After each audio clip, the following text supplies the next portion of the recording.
भाषा काव्योत ही सन्मान है। मी महाराष्ट्राच्या मातीत जन्माला आले, माझ्या बाप दादाच्या राज्यात मी जन्माला आली आहे, म्हणून मला माझ्या मराठी भाषेचाही तेवढाच सन्मान आहे। आणि या बट्या भाषेचा जेवढा सन्मान छे ना मना आयऱ्याने नावी तेवढाच सन्मान छे बरं।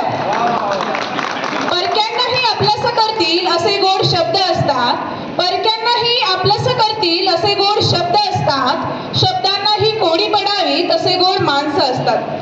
केवळ मोठं भाग्य असतं जेव्हा ती माणसं आपली असतात। सन्माननीय व्यासपीठ मंचावर विराजमान असलेले माननीय अध्यक्ष महोदय, प्रमुख पाहुणे, सर्व मान्यवर, संस्था परिवारातील पदाधिकारी व सर्व सदस्य, तसेच उपस्थित सर्व मंडळींना माझा नमस्कार। मी भूमिका हिम्मत देवरे आपल्या सर्वांसमोर खानदेश प्रतिष्ठानबद्दल माझे मनोगत व्यक्त करीत आहे। आपण ज्या मातीत जन्माला आलो त्याच मातीत मुक्या जनावरांना पाणी पाजणारे संत नामदेव महाराज याच मातीतले। वृक्षवनीला सगळे सोयरे म्हणून रंजल्या गांजल्यांना आपलं म्हणणारे संत तुकाराम महाराज याच मातीतले। आणि सतत स्वच्छतेचे धडे देणारे संत गाडगे बाबा देखील याच मातीतले।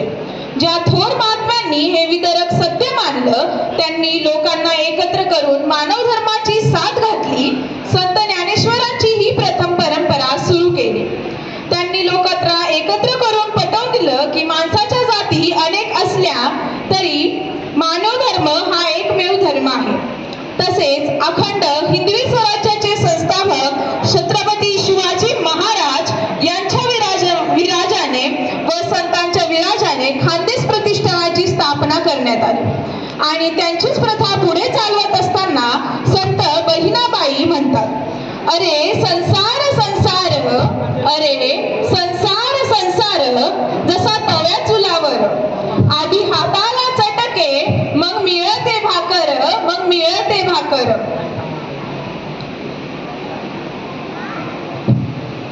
आजचा दिवस अत्यंत आनंदाचा, अभिमानाचा आणि गौरवाचा आहे, कारण आपले प्रतिष्ठान आज आपल्याला 4थ्या वर्धापन दिनात पदार्पण करत आहे।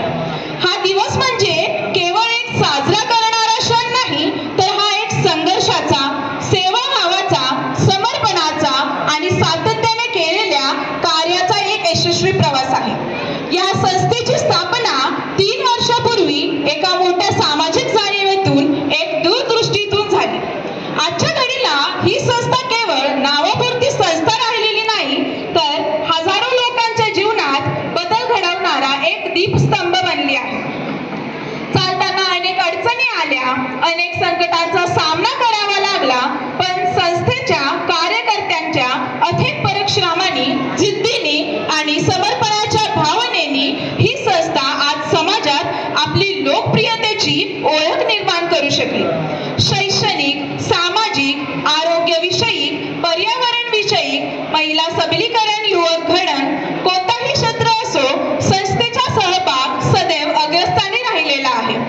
विविध उपक्रम, कार्यशाळा, शिबिरे, मोफत सेवा, मदतीचा हात ही संस्था कायम लोकांसाठी, लोकांकरिता भूमिका घेत आली आहे। या प्रवासात अनेकांचा योगदान आहे। संस्थापक, सदस्य, सध्याचे पदाधिकारी, कार्यकर्ते, दानशूर व्यक्ती, शासन प्रशासनातले अधिकारी, आपल्या तालुकाचे सन्माननीय लाडके आमदार श्री माऊली आबा कटके आणि सर्व नागरिक ज्यांनी विश्वास दाखवला, साथ दिली आणि वेळोवेळी मदत आणि मार्गदर्शन केलं। वर्धापन दिन हा केवळ एक पूर्वीचा गौरव आठवण्याचा दिवस नसतो, तर नव्या ऊर्जा, नव्या स्वप्नांची पेरणी करणारा दिवस असतो। समाजासाठी अधिक कार्य करण्याचा, गरजूंना अधिक मदतीचा हात देण्याचा, अधिक संस्थेच्या माध्यमातून नवा उजेड निर्माण करण्याचा। शेवटी संस्थेच्या या प्रवासात सहभागी झालेल्या प्रत्येक व्यक्तीला मनपूर्वक आभार देते। आपण असेच सहकार्य आणि प्रेम संस्थेला पुढेही देत राहाल हीच नम्र अपेक्षा। वर्धापन दिनाच्या आपण सर्वांना मनपूर्वक शुभेच्छा, तसेच स्वातंत्र्य